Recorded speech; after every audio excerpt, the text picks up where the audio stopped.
terkenal, ingin berhasil, ingin banyak pembelinya, dan itu muncul melalui kepercayaan. Saya sebetulnya agak berat ya ketika ditanya harus seperti apa.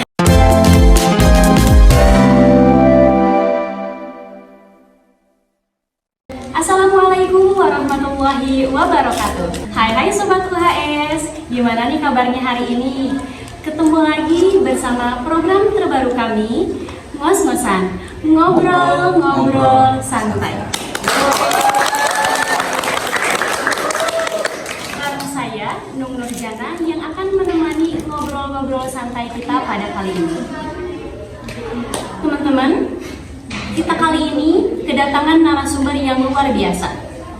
Di samping saya ada Bapak Adam Setiawan, SEME, dan di samping saya ada Bapak Robi Rahman Nurdiantara, SIKOM, MIKON. Beri tepuk tangan yang meriah. Selamat datang Bapak. Bagaimana kabarnya hari ini? Bagaimana tadi perjalanan dari rumah menuju ke studio, lancar? Alhamdulillah hari ini nggak terlalu panas gitu. Ya. Teman-teman atau Sobat UHS, kali ini kita akan ngobrol-ngobrol mengenai bedah buku yang berjudul Wirausaha Akhlakul Karimah dan sedikit berbincang-bincang mengenai UHS First. Dan kebetulan Bapak Adang ini merupakan direktur dari UHS First ya Bapak ya? Iya. Bapak mungkin nih teman-teman sahabat UHS yang menyaksikan kepo, apa sih UHS First itu? Bisa diceritakan? Terima kasih. Bismillahirrahmanirrahim. Assalamualaikum warahmatullahi wabarakatuh. Saya perkenalkan saya dulu ya. Saya Adam Setiawan, SME. Saya dosen prodi manajemen dan alhamdulillah saya juga sekarang lagi jadi kepala UHS atau mungkin bisa dikatakan direktur UHS. Saya sedikit menceritakan ya, untuk UHS ini itu apa? UHS itu adalah lembaga penerbitan kampus. Jadi yang namanya lembaga penerbitan kampus itu memang perlu ada sih lembaga kampus, terutama kampus-kampus yang sudah mapan. Seperti di ITB ada ITB Press, ada Unpad Press, dan swasta mungkin swasta yang sudah mulai ini untuk adanya lembaga pendidikan atau lembaga pendidikan ini, tapi belum ada belum semua untuk beberapa swasta. Nah, UHS Plus ini ya sebetulnya awalnya memang saya punya ide atau gagasan untuk membentuk lembaga penerbitan di kampus karena kampus saya terdahulu memang ada gitu kan. Saya kebetulan dari IKOPIN dan di sana ada IKOPIN Press juga. Tahun 2019 sebetulnya saya sudah mulai ingin mencanangkan UHS Press, cuman dulu masih terkendala 2019. Dan 2023 alhamdulillah saya ketemu dengan kebetulan Pak Madya Ahliat ya. Beliau sebagai warak satu dan menangkap mungkin dia mensupport ide atau gagasan untuk membuat lembaga penerbitan, dan alhamdulillah dengan bantuan beliau juga untuk mengajukan ke pihak pimpinan sehingga UHS Press berdiri pada tanggal 10 November tahun 2023. Alhamdulillah ya, 10 November itu kan mungkin tahu ya, itu Hari Pahlawan Nasional, dan kita bertepatan dengan Hari Pahlawan Nasional, di mana harapan kita akhirnya karena itu Hari Pahlawan, maka harapan UHS juga nanti akan bisa memunculkan pahlawan-pahlawan literasi, pahlawan literasi. Nah, tentu saja di sini bisa lebih banyak ya. Ya, setelah mulai kita berdiri tahun 2003, maka kita melaksanakan aktivitas untuk UHS ini ya. Selain kita memberikan jasa-jasa dalam penerbitan buku, juga kita melakukan pelatihan mungkin berkaitan dengan pelatihan menulis buku. dan saya juga mencoba untuk mencari penulis. Walaupun khususnya penulis yang kita cari sih khususnya dosen kampus sendiri ya. Tapi saya juga sudah mencoba juga mencari penulis dosen-dosen dari kampus luar. Dari kampus luar kebetulan sudah banyak juga sih penulis-penulis UAS ini dari beberapa kampus ya, dari Unpad, dari UIN, Sunan Jati, bahkan ada yang dari luar Jawa gitu, dari Universitas Syah Kuala Aceh. Ya. Alhamdulillah penulis UAS sudah banyak ya. Karena saya mencoba untuk memunculkan buku-buku kolaborasi. Ya, selain juga buku ajar atau buku yang ditulis secara individu. Dan alhamdulillah buku yang ditulis secara individu kebetulan dosen kita juga Pak Augie sudah menulis ya buku ajar tentang komunikasi. Ada dosen seni juga ya, sudah menulis, dan beberapa dosen UAS juga sudah menulis buku kolaborasi. Kalau boleh saya informasikan juga bahwa buku pertama yang kita terbitkan itu, boleh saya informasikan, ini buku pertama kali ya. Buku pertamanya ini, Untukmu Guru. Ya. Jadi ketika itu saya mencari penulis dari beberapa dosen dari beberapa perguruan tinggi plus guru. Ya.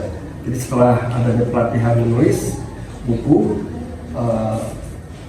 semua peserta itu dari dosen dari beberapa perguruan tinggi plus guru-guru dan Jawa Barat dulu itu berikan tugas untuk membuat artikelnya dihimpun dan dibuatlah buku antologi. Ya, inilah mungkin pertama kali ya. Dan ini alhamdulillah juga sudah masuk ke Perpustakaan Nasional, jadi kita untuk mendapatkan ISBN ya. Nah, sejalan dengan itu memang kita terus ya melakukan penerbitan buku-buku, baik buku solo ataupun buku kolaborasi, dan alhamdulillah saat ini sudah 10 buku yang kita terbitkan. Ada 2 buku lagi yang masih dalam proses di Perpustakaan Nasional untuk ISBN-nya. Dan buku terakhir ini mungkin nanti akan sedikit ya dibahas ini. Ini buku terakhir ini Wirausaha Akhlak. Itu mungkin cerita sedikit. Bapak kan mendengar dari pemaparan barusan bahwa UHS Pers itu dibentuk pada tanggal 10 November tahun 2023. Yes. Terbilang usia yang sangat muda ya. Yeah. Ini kan baru 2024, berarti 1 tahun aja belum ya Pak? Belum ya usianya? 89 bulan. 89 bulan. Kalau harapan Bapak nih selaku direktur untuk UHS Pers selanjutnya itu bagaimana? Ya, tentu saja dengan berdirinya lembaga penerbit ini, harapan saya semua dosen itu bisa memanfaatkan lembaga penerbit ini. Karena apa? Dosen itu kan punya kewajiban ya, itu berdasarkan undang-undang pendidikan, dosen itu wajib untuk menulis buku. Ya mungkin kita manfaatkanlah lembaga-lembaga ini ya, untuk kita mari bersama-sama menulis buku di lembaga kita.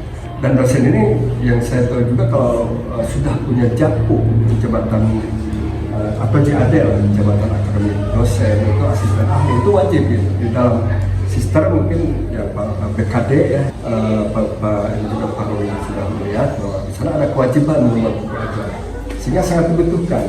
Ya, jadi itulah harapannya, bahwa saya sih berharap mungkin dosen-dosen UHS itu jadi penulis semua gitu.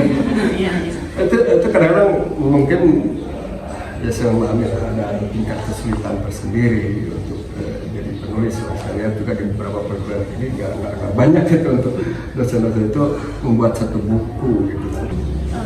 Kalau pengamatan Bapak sendiri, pengamatan Bapak, jenis-jenis buku yang sering diminati oleh masyarakat ataupun mahasiswa itu jenis buku yang seperti apa? Ya, saya sebenarnya belum mengamati lebih jauh ya, tapi kalau udah mahasiswa udah jelas ya buku ajar. Jadi buku itu kan ada yang namanya buku referensi, ada yang namanya buku ajar gitu kan, ada yang namanya buku monograf ya. Nah, dan kalau dari sisi dosen di sini ada kredit poin tersendiri. Kalau misalkan buku referensi itu kredit poinnya cukup besar, itu 40, buku ajar itu 20. Tapi kalau kita melihat dari mahasiswa, ini nanti tergantung ya, apakah mungkin para mahasiswa bisa saja mungkin menyukai buku referensi, katakanlah mungkin kalau buku referensi paling tidak untuk meningkatkan kemampuan untuk ilmuwan, karena buku referensi ini kan bisa lebih cenderung membahas lebih dalam berkaitan dengan masalah atau tema yang dibahas. Dan ini juga mungkin ini kalau saya lihat ini pun bisa dianggap sebagai buku referensi kan. Kalau saya lihat di sini ini dianggap buku referensi karena ini membahas berkaitan dengan wirausaha akhlakul karimahnya gitu kan. Ya, berbeda kalau misalkan buku ajar pengantar kewirausahaan itu kan mungkin buku ajar. Nah, itu yang mungkin bisa saja buku referensi. Tapi di lembaga penerbit kampus ini ya, saya sih yang mungkin menginformasikan bahwa yang diterbitkan oleh lembaga kita itu buku-buku non fiksi. Ya, buku non fiksi ya, seperti buku-buku yang tentang keilmuan ini. Kalau buku-buku fiksi sih kita belum mendengar itu. Kalau buku fiksi itu seperti novel atau banyak sih beberapa penulis yang datang ke kita minta diterbitkan apa yang harus diterbitkan, cerpen, kumpulan cerpen. Ya mohon maaf itu nggak bisa ya. Oleh kumpulan puisi, jadi kita lebih cenderung non fiksi. Ya, itu. Bapak mungkin saya ucapkan selamat atas rilisnya buku terbarunya ya. Nah, teman-teman juga nih pasti kepo sama apa sih yang terkandung dalam buku terbaru Wirausaha Akhlakul Karimah.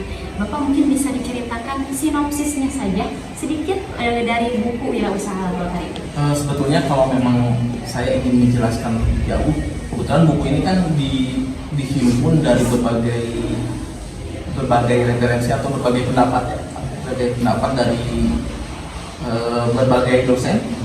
Dan salah satunya saya. Kalau berbicara soal sinopsis, jelas saja dari judul saya sudah menunjukkan bahwa buku ini diharapkan menjadi sebagai referensi bahwa buku ini menjadi buku wirausaha akhlakul karimah, sehingga akan menjadi pedoman bagi, khususnya mungkin kalau secara khusus bagi Universitas Al-Khamisi untuk mahasiswanya, bagaimana sesuai dengan tagline kampus kita kan, leadership, entrepreneurship, dan akhlakul karimah. Harapannya adalah bahwa buku ini nanti ke depan akan jadi pedoman, akan jadi referensi bagaimana ketika nanti teman-teman mahasiswa ketika terjun di lapangan tidak serta-merta berfokus pada kerja, ya, tetapi bisa membentuk entrepreneurship, bisa membentuk kemampuan wirausaha yang tentu saja. Kenapa wirausaha akhlakul karimah penting? Kalau saya sih melihat bahwa sebetulnya ketika kita berbicara soal kehidupan, akhlakul karimah itu menjadi sebuah landasan moral, landasan etik ketika kita melakukan berbagai hal.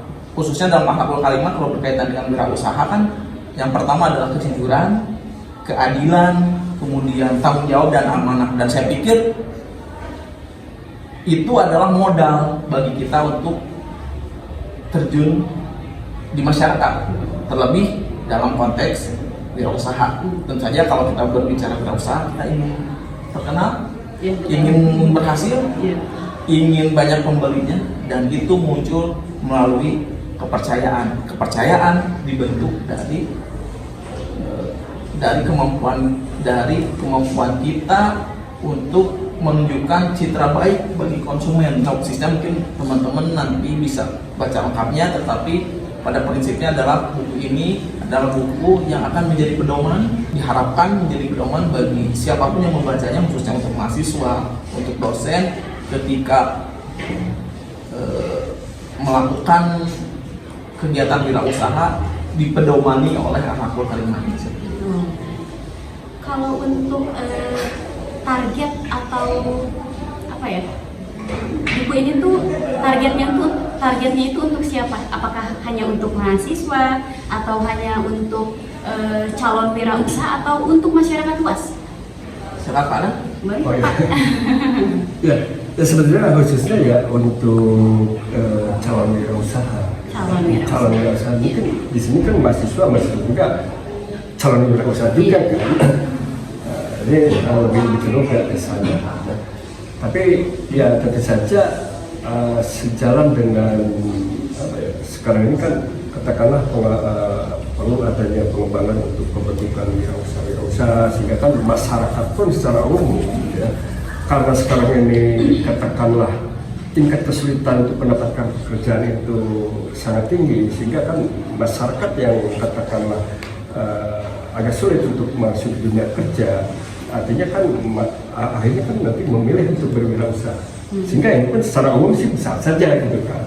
Secara umum buku wirausaha Akhlakul Karimah itu bisa saja untuk masyarakat, dan tak seperti tadi dikatakan sama Pak Robi bahwa di dalam wirausaha Akhlakul Karimah itu nanti diharapkan kita melakukan aktivitas usaha yang berakhlak baik ya, berakhlak baik untuk terpuji gitu kan, berkaitan tadi dengan tingkat kejujuran, keadilan ya. Itu kan satu akhlak yang baik yang memang tidak harus dilakukan di kewirausahaan saja, di semua sektor pun perlu dilakukan ya Akhlakul Karimah. Itu mungkin ya. Kalau untuk apa sih peran Akhlakul Karimah untuk membentuk seorang wirausahawan? Saya coba jawab ya. Ya, boleh, Bapak. Jelas sebetulnya bahwa kalau saya sih selalu meyakini bahwa ketika kita memiliki etika, memiliki moral, tanpa berwirausaha pun kemungkinan untuk kita dihormati, dihargai, disukai oleh orang lain lebih tinggi ya. Orang yang akhlaknya baik, berperangai baik, bertindak baik, tentu saja dia akan disenangi oleh banyak orang. Terlebih ketika berwirausaha. Mengapa penting? Berbagai literatur menyatakan bahwa minat beli dan kepercayaan muncul dari kualitas suatu produk atau kualitas suatu entitas, kualitas suatu bukan produk ya, suatu penjual, kesannya penjual. Sekarang kan dalam konteks online saja, penjualan online, hal yang membuat kita sebagai konsumen membeli suatu produk adalah kepercayaan. Ya kan, kita ketika melihat produk ada bintang 1, bintang 2, bintang 3, bintang 4, dan bintang 5 kan menunjukkan bahwa bagaimana kualitas pelayanan dan lain sebagainya. Saya pikir hal tersebut hadir dari kualitas, apakah itu kualitas produknya atau kualitas pelayanannya. Sehingga ketika Akhlakul Karimah diintegrasikan dalam berwirausaha, saya pikir akan menjadi nilai plus yang tinggi sehingga kemungkinan untuk sukses, kemungkinan untuk berhasil, kemungkinan untuk dipercaya, kemungkinan meningkatkan minat beli akan sangat tinggi. Kita kan melihat testimoni, oh penjualnya baik, oh penjualnya ramah dan lain sebagainya. Saya pikir ramah dan lain sebagainya itu kan ada dalam konteks asas atau Akhlakul Karimah ya.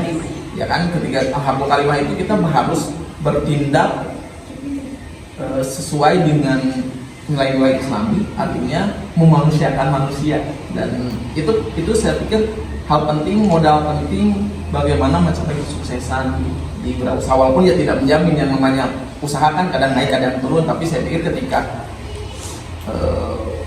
aspek akhlakul karimah muncul di situ, bahkan lebih jauh lagi kan sebagai proses untuk meningkatkan keimanan, ketakwaan, dan saya pikir itu ada dalam konteks keislaman, sehingga tidak ada ruginya kok kita. Bahkan sebetulnya selain kita berusaha, apalagi kan di zaman Nabi menyampaikan bahwa berdagang dengan cara Nabi adalah cara terbaik. Bahkan mungkin bisa lihat di kutipan di buku Wirausaha ini, di kutipannya ada kutipan dari hadis bahwa pedagang yang jujur dan terpercaya akan bersama para nabi, siddiqin dan syuhada pada hari kiamat. Ya, hadis riwayat Tirmidzi. Artinya bahwa dengan kita melakukan berdagang sesuai akhlakul karimah, berusaha sesuai akhlakul karimah, Allah sudah menjanjikan surga untuk kita. Saya pikir itu untuk nilai-nilai keislaman yang muncul di sini. Bahkan Rasulullah pun Nabi kita sewaktu kecil itu sudah berwirausaha ya Pak? Iya. Ya, berwirausaha ke negeri Syam. Betul. Bersama pamannya. Ya. Kalau menurut Bapak sendiri, bagaimana cara mengembangkan jiwa wirausaha yang berlandaskan akhlakul karimah di era zaman sekarang? Baik, Bapak. Oke, kalau saya sebetulnya agak berat ya ketika ditanya harus seperti apa. Tapi saya pikir bahwa minimal tadi kalau saya menekankan minimal ada 4 hal ketika kita menegakkan akhlakul karimah dalam kehidupan. Yang pertama ada kejujuran, yang kedua ada keadilan, yang ketiga ada integritas, kemudian ada amanah. Saya pikir itu dulu deh dalam kehidupan kita sebisa mungkin mencapai itu. Contoh analogi yang sederhana adalah ketika kita berdagang online shop misalnya sekarang lagi ramai.